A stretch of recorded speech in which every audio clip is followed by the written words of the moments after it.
Welcome on board, guys. Call Uncle Shanu. May the Lord help us in this winter season. Otsu Cairo Onipo Lagbara grade 1 ni. Ẹ̀yin tèmi. This is Andy Diolu Life and Direct. Yeah, before I do anything further, I wish my family Merry Christmas. I've been wishing them before. I thank you so much.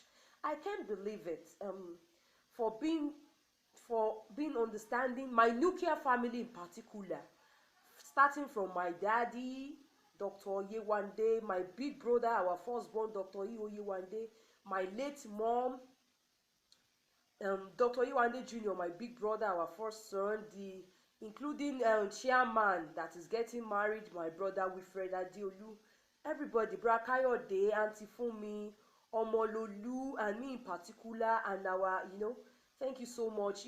My daughter inboxed me. Yes, we spoke, but she also inboxed me that Mommy, Tife and Toby are coming to take me out. I was like, wow, thank you for remembering. Do you understand? For keeping it real with my daughter and the family and all that. Because I was like, Tife, by the way, Tife and Toby is my daughter's cousin. Àwọn ọmọ ẹ̀gbọ́n mi ni wọ́n. Tí ìbejì bí fún wa ṣe mọ̀ pé ìjìrẹ́lẹ̀ ẹ̀gbọ́n mi fẹ́ àwa la lọ fẹ́ wọn láti Ẹ̀pẹ́ ní ilé àgbò méjì. Wọ́n ní àgbò méjì kì í momi nínú kòtò kan náà. Àwọn àgbò méjì láti lọ bá wọn dámọ̀ràn àwọn Ẹ̀pẹ́ lÉkòó. Àwa gan ọmọ Èkó láti Maryland. Ẹ̀gbọ́n mi tó jẹ́ professor tún lọ fẹ́ wọn ní Ẹ̀pẹ́ tó jẹ́ ìbejì. Ẹ̀yin èèyàn ẹ jọ̀ọ́ ní comment section below. Ẹ bá mi dá oríkì ìbejì. Mi mọ̀ bó ṣe ń kí wọn. Ìyàwó alálùbáríkà ni honestly ọ̀rọ̀ etí ìmọ̀ràn wa ni ò tiẹ̀ jẹ́ kí n máa kí wọn. Mo kí gbogbo ẹbí àgbò méjì tó fún wa lọ́mọ. Mo kí ìyàwó alálùbáríkà tá a fẹ́ náà àǹtí Èjìrẹ́, love you. Mo kí kejì yín náà ṣó ti yé Ọlọ́run á máa wo gbogbo wa. Yes guys, ẹ bá mi kí ìbejì sí comment. I don't know ẹ bá mi kí oríkì ìbejì sí comment. Ẹ̀yin tèmi ni o. Ẹ bá mi dá oríkì ìbejì sí comment section below fáwọn tá bá dáná àwọn àgbò méjì. Guys, I meant no disrespect to whom it may concern, but I'm addressing, before I go any further, mo fẹ́ bá dádì wa èèyàn nínú Olúwa láti redeem. Mo fẹ́ bá wọn kẹ́dùn. Tú gbogbo alágbọ́ gbogbo lásìgbò tó ṣẹlẹ̀, àwọn ọmọ tó lọ sílùú Spain pẹ̀lú àwọn òbí wọn ní La Costa at the pool tí àwọn ọmọ tí wọ́n bá rìn. The Lord give it, the Lord take it. But before I go into that, to whom it may concern, and especially my colleagues out there, I meant no disrespect. Ọ̀rọ̀ ló máa ń kan ọ̀rọ̀, ṣó ti yé wa? Ọ̀rọ̀ ló máa ń kan ọ̀rọ̀. Kò dẹ̀ sẹ́ni tó ń gàrí anybody lóòótọ́, ṣùgbọ́n a lè rí ká má sọ. Pàápàá ó túmọ̀ sí àwọn tó yẹ pé ọ̀rọ̀ wọn ibi tó lọ́kọ̀ wọn lò yí ẹ̀dá. Tẹ́ bá máa jọ́ ṣàkálá. And if you want to be òṣókóló, be òṣókóló. Àwọn alágàbàgebè ẹ̀dá ọdún parí lọ. Whether you like it or not, get your bearing right. It's gonna help. It goes this way. Sherry and me, if you ask me, I'm just in my own opinion. If you ask me, go and check my update. Tí n bá sọ fún yín pé lọ jó lórí omi, ẹ sọ fún Andy Diolu pé kó pé rẹwà. Mi ò kì í ṣeṣẹ́ àwọn èèyàn Ọlọ́run. Please go and check my update. Kì í dẹ́ ṣe pé mi ò gbọ́ lásìgbò tó ń lọ. But if you ask me, I believe my professional wise, being a media agent, being a mass communicationist, I'm above that level. Mo believe pé iṣẹ́, if you ask me, I meant no disrespect. Tẹ́ bá bí èmi, bó tiẹ̀ ṣe pé àwọn tèmi rí lọ́gàá ṣe wọ́n ṣe. If you ask me, mo believe pé learner ló ń ṣeṣẹ́ èèyàn náà. You are still a learner. Kì í ṣe pé mi ò rí gbogbo lásìgbò tó ń lọ. But àwọn nǹkan kan wà tèmi, àwọn updates kan wà tèmi máa rò pé I'm too big for that. Gbogbo bí èèyàn Ọlọ́run kan ṣe ń fi àwọn ọmọ ọlọ́mọ ṣaṣẹ́wó tó tún wá ń lo àwọn Nigerians kẹ́ lè mọ bí mo ṣe current tó. I have a genuine base tó máa update èmi tó yẹ pé confirm bí nǹkan bá ṣe ń ṣẹlẹ̀ báyìí kí any media tó gbọ́ mo sọ fún yín my network failure at times. But if you ask me, torí people don't understand out there, if you call yourself be it presenter or a blogger or a mass communicationist or anything, all these men of God are human beings like you and I. So for me, nǹkan tó wá jẹ́ kí n react sí ti Sotibare, Babatunde, Alpha Babatunde Sotibare. The reason that got my attention was just due to àwọn èèyàn wa ò kí ń gbọ́ràn. Kì í ṣe pé mo keen nípa update yẹn. I'm not keen. I'm not surprised. Tí human being bá gbé ṣe èdè, let's forget the clouds, being a man of God or whatever.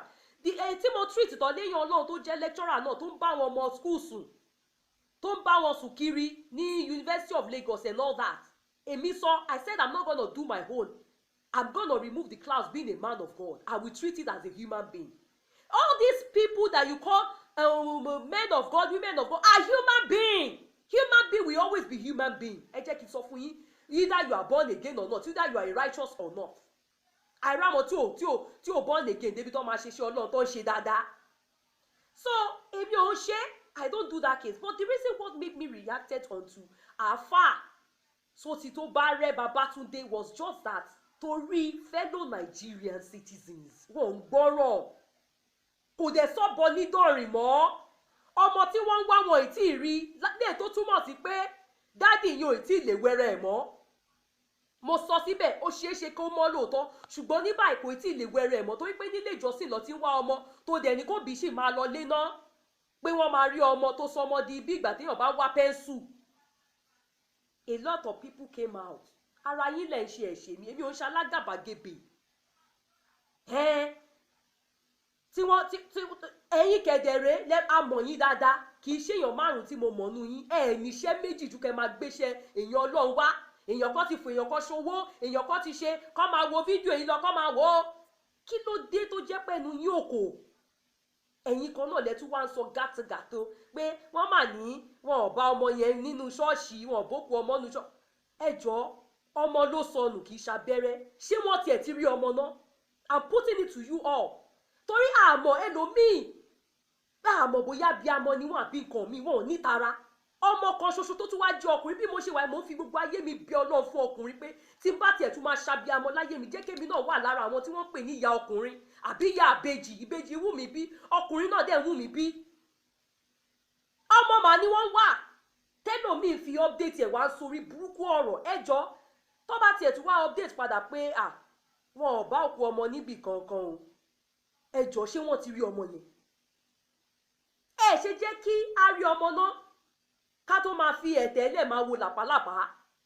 Ṣé rí àwọn tí ò jẹ́ kí nǹkan lọ déédé ní àwọn alágàbàgebè kọ́ ló kó gbàyàn lọ́wọ́ alágàbàgebè ẹ̀dá. Ó mo ṣe ń sọ fọ́mọ aráyé, kì í ṣe gbogbo ìgbà ibi táyé bá yí sí èèyàn kan ò lè pùṣe mi, gbọ̀ngbọ̀n kan ò sí mọ́ rárá àfẹni tó bá ti rẹ̀. Dádì wo bí ní Òṣogbo dẹ̀ ti sẹ́ pé ohun tí èèyàn fi tálẹ́ǹtì ẹ̀ ṣe Olúwa máa tó béèrè. Mo máa ń sọ fáwọn èèyàn, kì í ṣe èmi ò wà nípa pé viewers tó ń wò mí. Téèyàn bá ní kó máa fi viewers ṣe, wà kọ́kọ́ ṣe báyìí pé àkíláyé fẹ́ gbọ́. O ò ní ṣe nǹkan tó bá yẹ kó o ṣe lórí update ẹ. Wọ́n lọ tún ti yí báyìí, wà bá wọn yí báyìí. Èmi ò sínú yẹn. I would rather do the right thing. Ká update nípa àwọn èèyàn Ọlọ́run wa kọ́ ní iṣẹ́ tèmi. Ṣùgbọ́n nǹkan tó jẹ́ kémi tara kémi wá sọ̀rọ̀ nígbà yẹn ni pé àwọn èèyàn ò lè gbọ́n mọ́. Máa yìí tún ti ń gbé wọn mọ́ra, bẹ́ẹ̀ là ń gbọ́ táwọn èèyàn súnmọ́ tó ń kígbe Ọlọ́run ló pè ẹ́. Ṣé Elijah nígbà tiẹ̀ àbáwọn èèyàn Ọlọ́run nínú Bible ṣọ́ nírú àwọn scandal rádaràdà báyìí tó bá tiẹ̀ ní àdójúkọ? Elijah tó fún ẹni tí ò lọ́mọ lọ́mọ, nígbà tọ́mọ yẹn ṣaláìsí tí woman yẹn tún kígbe síta pé arákùnrin ìwọ ló ní máa bímọ, mo bímọ tọ́mọ ẹ ti ṣaláìsí, ó bọ́ síbi ó ṣe miracle ó jí ni. Ẹ jẹ́ ká mọ nǹkan tá máa sọ pé bóyá tí nǹkan bá ní kọ́lọ́fín nínú, ẹ jẹ́ ká sọ, let's call the spade a spade. Ọmọ náà wọn ì tí ì rí. Ẹ̀yin tẹ́ ti update tẹ́lẹ̀ tẹ́ pé a mọ̀ pé ẹ̀yin iṣẹ́ méjì ju iṣẹ́ Ọlọ́run tẹ́ máa ń gbé wá lọ, ẹ máa bà àwọn èèyàn Ọlọ́run jẹ́, èmi ò bá yín síbẹ̀ o. Ẹ̀yin lẹ tún bọ́ta tẹ́ tún wá ń sọ nǹkan míì. Ìyẹn ò tiẹ̀ kún èmi, Ọlọ́run á ṣàánú alágàbàgebè ẹ̀dá. Because ká tó wí ṣe lọ́sáré bọ́ta tó ní ká mórí wá, mi mọ kí ló kó èmi àti ẹ, kí ló pa wá pọ̀. So please, ẹ̀yin tèmi bó ṣe jẹ́ nìyẹn, ẹ ṣọ́ra fúru wọn, ẹ jọ̀ọ́. Àwọn ló ń confuse situation torí lọ́jọ́ kìíní àná tí mo tako one guy kan náà, ẹ̀yin lẹ ń confuse àwọn èèyàn. Tó bá jẹ́ bíbá ilẹ̀ fìsí, ẹ jẹ́ kó mọ̀ pé bíbá ilẹ̀ fìsí platform tẹ́lẹ̀ níyẹn jágajàga lẹ fi ṣe. We cannot be specific about your platform pé nǹkan báyìí nílé ń ṣe. Ọlọ́run á ràn yín lọ́wọ́, Ọlọ́run á ràn gbogbo, á ràn èmi náà lọ́wọ́. Yeah, guys, it has been updated. The sad gist, the tragic gist. Our wonderful man of God, all the way, one of his big executives and men of God from Redeem Camp, they traveled for holiday. And I want to tell us how all this swimming pool and all that, how it works. For instance, because it can be normal incident and it can go beyond normal. Because according to research on that swimming pool, they said it's a normal swimming pool, no mistake on that. But how can somebody who is trying to rescue somebody still drown? Then I begin to wonder, are there no people around? There's been situation here. A lady came for human trafficking, working for madam too, although she has finished paying her money. But the madam just called fellow Nigerians, her family, that she is drowning in the swimming pool. But nobody believed that incident till today. They thought that it was madam that killed her, that wants no, because the lady has been calling the agent several days that she's having problem with madam. But now I'm convinced that shit can happen. The madam here, maybe she's innocent. Look at what happened now. But about swimming pool needs to be well oriented, as in well, you know. A lot of swimming pool might not be well, you know, might not be well done. For instance, I want to use my daddy's aquarium for an instance. The first aquarium, aquarium to man kwe jasi, aquarium is a beautiful thing. We had is a very large one. So that aquarium has filter. That aquarium of my father has a filter. So ibi to ti filter them and filter gbogbo idoti inú omi ni, so that all the goldfish, all the fishes, different fishes we have inside, and we have small turtle now inside the aquarium. We flow very well. They will enjoy the water along the line, not knowing that that filter is overworking. Ìjọ kan ló filter ẹja ńlá dẹ̀ ló filter tí ẹnu ẹja yẹn tó lọ hang sínú ihò yẹn. Ṣé mo pé filter yẹn kò wọnú omi gangan? Kò wọnú aquarium yẹn, but wọ́n ṣe tó wá sílẹ̀. That filter is not so long that it entered the water. It's on top of the water inside the aquarium, but it doesn't enter. Still, it filter a fish that the fish. Honestly, my whole family can bear witness. So we have to change. We have to call the person that is doing the aquarium to use another filter. So something might be going on, might be wrong about that swimming pool. Because it's rare to hear that people drown in swimming pool. If it's a home swimming pool now, I will understand that maybe nobody, like the band's late son that drowned in the pool. But this is a public pool. Do you understand? So that, according to professionals that used to do that is in the project of swimming pool, they should go and see to that swimming pool. Or maybe there is a mistake going on somewhere. Honestly, there is one carelessness and negligence that is involved in that incident that needs to be. Do you understand? Professionals who are into pool should go into that pool and check it very well. And any other swimming pool that may be in concern, don't just say I want to have pool in my home, I want to have pool in my hotel, in my organization and all that. Please, swimming pools are beautiful. They beautify events, they beautify home. Do you understand? But everything needs to be instructed well. Everything needs to be well done. Don't just do it. Honestly, I didn't think this happen in Nigeria. We will say, our Nigeria, we are always doing copycats that things, but it happens abroad. It happens abroad. You can imagine. That means negligence in that La Costa. I'm serious. But just because these people have power, there's no way you can fight them legally and all that. You just have to. But to who they may concern, all management out there, those of you that have one occasion, you know, thank God I updated yesterday about QLocks, that he was locked up for trafficking and all that. All this area for relaxation, for holidays, government should see to them.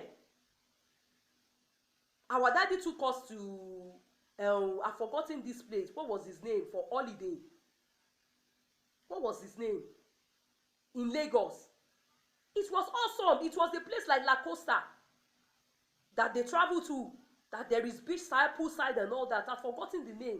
Bar Beach. I mean, no, it's not Bar Beach. Whispering Palms. Whispering Palms. I don't know of it nowadays. Guys, I gotta go. Love you. Thank you.